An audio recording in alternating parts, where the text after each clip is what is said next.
అమ్మవారు నివసించే ప్రదేశం మణిద్వీపం.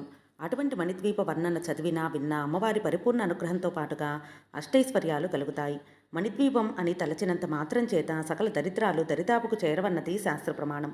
మణిద్వీపాన్ని మనసారా చదివినా లేక గానం చేసినా వచ్చే ఫలితాలను వర్ణించటానికి 1000 పడగల ఆదిశేషుడికి కూడా సాధ్యం కాదు.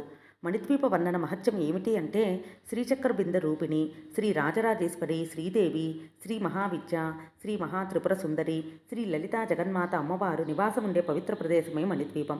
14 లోకాల అనంతరం సర్వలోకల్లో ఆమె కొలువై ఉంటుంది. యావత్ జగతిని రక్షించటానికి అమ్మవారి మదిలో ఏర్పడిన ఆలోచనలకు అనుగుణంగా ఈ లోకం ఉద్భవించింది. 4 వైపులా అమృతంతో కూడిన సముద్రం సరిహద్దులుగా ఉన్న ఈ దీపాన్ని వర్ణించాలి అంటే మన శక్తి సరిపోదు. మహిమాన్వితమైన అమ్మవారు చింతామణి గృహంలో పరివేష్టయే ఉంటుంది. దేవీ భాగవతంలో మణిద్వీపం గురించిన వర్ణన ఉంది.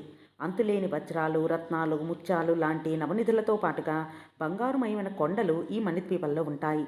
అనేక ప్రాకారాల అనంతరం అమ్మవారు దర్శనమిస్తుంది. మొదట వచ్చే ఇనుప ప్రాకారాల్లో భూమండలంలోని రారాజులు ఉంటారు. వారు అమ్మవారి దర్శనానికి వచ్చే భక్తులను పంపుతూ ఉంటారు. అనంతరం కంచుతో చేసిన రెండో ప్రాకారం ఉంటుంది. పచ్చటి అరణ్యాలతో వివిధ రకాల జంతువులు, పక్షుల కిలకిల రావాలతో ఆ ప్రాంతం ప్రతిధ్వనిస్తూ ఉంటుంది. ఇలా అనేక ప్రాకారాలు దాటిన తర్వాత అనంతరం చింతామణి గృహంలో అమ్మవారు ఉంటుంది. జ్ఞానమండపంలో భక్తులకు దర్శనమిస్తూ ఉంటుంది.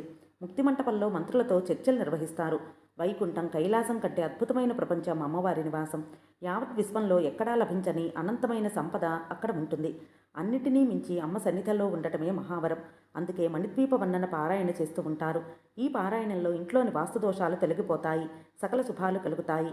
అమ్మవారి అనుగ్రహంతో అన్ని ఐశ్వర్యాలు లభిస్తాయి. శ్రీమాత్రే నమః.